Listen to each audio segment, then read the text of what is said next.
Alright, this is the garden. Well, it will be hopefully before the summer's over. You can see I've got a little greenhouse here. I just used some doors that come off of a walk-in cooler like they use at convenience stores for sodas and everything. Right there I've got 2 rows of broccoli. Those 2 rows there, one of them's romaine lettuce, one of them's summertime lettuce. If you look over here, you'll see I've got a row for cauliflower, a row of stonehead cabbage, and another row there of butterhead. On this side, I've got 2 rows of red cabbage. They're looking pretty good. And I have 2 rows of cauliflower. Now, the problem I'm having with the cauliflower, if you can't tell, it's kind of wilted and withered. I had the doors shut the other day, and all I did was actually had this door here and this door laying together with this one here shut.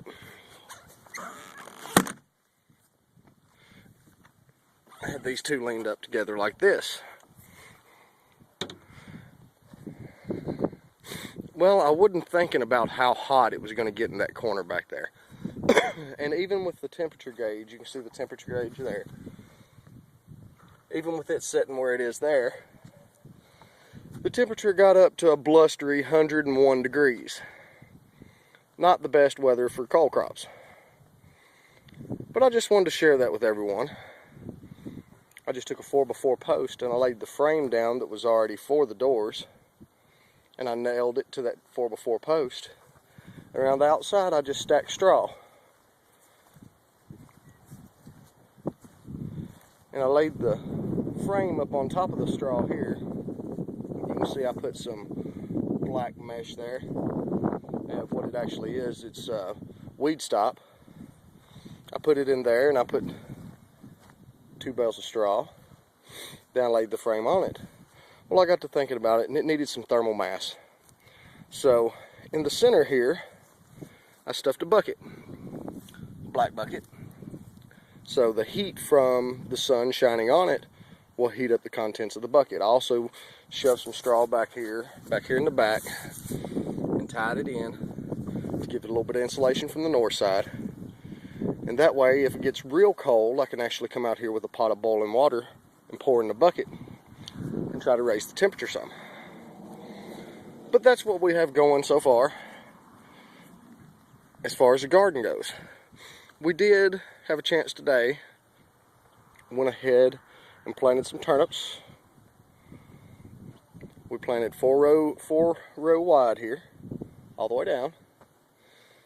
On half of the garden, from here up, we planted it spaced so we could get turnips out of it.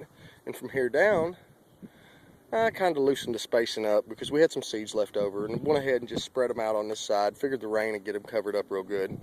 And we can use one end for greens and one end for turnips. My ground's coming out all right. I went ahead and run the tiller over it, but I know it's getting ready to rain. Actually, should be 2 or 3 inches coming through before this weekend's over. But I went ahead and run the tiller through here anyway, because I had threw some Miracle Grow garden soil out on top of everything. And I was afraid that if I didn't go ahead and get it tilled down into the dirt, we would end up with quite a bit of it floating down to the end down here. I didn't quite get it all finished tilling back and forth here. It kind of got to where it was clotting up and getting muddy. So I didn't even worry about this corner. I just did from here down, which I think that's coming out all right. Have a wide open view of the sky back here. Shouldn't have no problems as far as that goes with getting a proper amount of sunlight. This tree here is on the north side, and the other ones that I've planted around the place here, I've got them spread pretty wide because eventually I'm going to try to do a little building. But that's what we got. So thank you, YouTube. Have a look. Tell me what you think. If you have any suggestions, please get a hold of them, let me know. Thank you.